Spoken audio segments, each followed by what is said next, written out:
Good morning 6th class. आज हम पढ़ेंगे बसंत भाग 1 और उसके पाठ 16 के बारे में, जिसका नाम है वन के मार्ग में, और यह तुलसीदास द्वारा रचित है। वन के मार्ग में तुलसीदास द्वारा रचित 2 सवैये हैं। इनमें उन्होंने वन के मार्ग में जाते हुए श्री राम और सीता का सुंदर चित्रण किया है। कवि कहता है, सीता नगर से बड़ा धैर्य धारण करके वन के मार्ग में निकली। कुछ ही दूरी तय करने पर उसके माथे पर पसीने की बूंदें झलकने लगी और उसके मधुर होंठ सूख गए। वह अधीर होकर अपने पति श्री राम से पूछती है कि अभी उन्हें कितनी दूर और चलना है तथा वे अपनी कुटिया कहाँ बनाएंगे। श्री राम जब अपनी पत्नी की ऐसी व्याकुलता को देखते हैं तो उनकी आंखों में आंसू आ जाते हैं। श्री राम और सीता के आपसी प्रेम का जो चित्रण है वो यहाँ बताया गया है। सीता श्री राम से कहती है कि लक्ष्मण जल लेने के लिए गया है, वह तो बालक ही है, अतः उसे देर लग जाएगी। आप कुछ देर छाया में खड़े होकर आराम कीजिए, मैं आपका पसीना पोंछकर हवा करती हूँ और अगर रेत से तपे हुए आपके पाँव को धो देती हूँ। श्री राम अपनी पत्नी के ऐसे वचनों को सुनकर और उसे व्याकुल समझकर बहुत देर तक पाँव में गड़े कांटे निकालते रहे।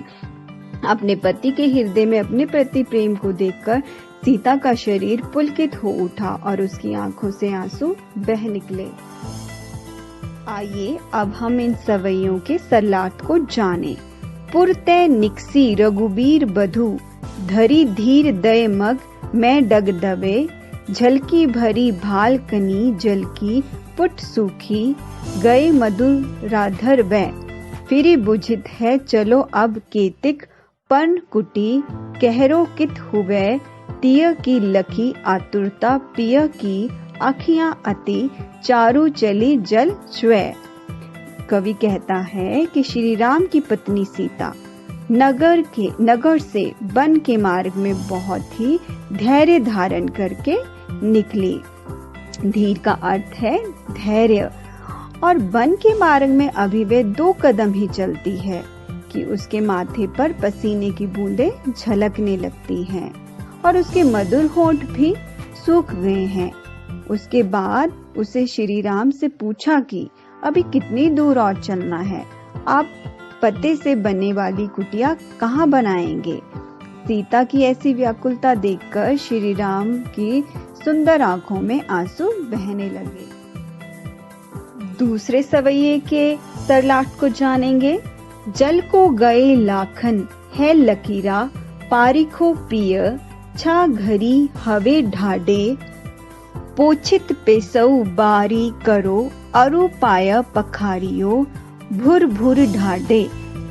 तुलसी रघुबीर प्रिया श्राम, जानी के बैठी बिलम्ब, लो कटक गाढ़े, जानकी नाह कोहने लखायो, पुलको तनुबारी विलोचन बाढ़े। सीता जी श्री राम जी से कहती हैं, जल लाने के लक्ष्मण तो बालक ही हैं, उन्हें समय लग जाएगा। आप छाया में कुछ देर खड़े होकर उनकी प्रतीक्षा कीजिए, मैं आपके पसीने को पोंछकर हवा देती हूँ। मैं आपके गर्म रेत से तपे हुए चरणों को भी धो देती हूँ। तुलसीदास जी कहते हैं कि अपनी पत्नी के ऐसे वचनों को सुनकर और सीता को व्याकुल देखकर श्री रामचंद्र बहुत देर तक पांव से गड़े कांटों को निकालते रहे। श्री राम के हृदय में अपनी पत्नी के प्रति प्रेम को देखकर सीता का शरीर पुलकित हो उठा और उसकी आंखों से आंसू रूपी जल बहने लगा।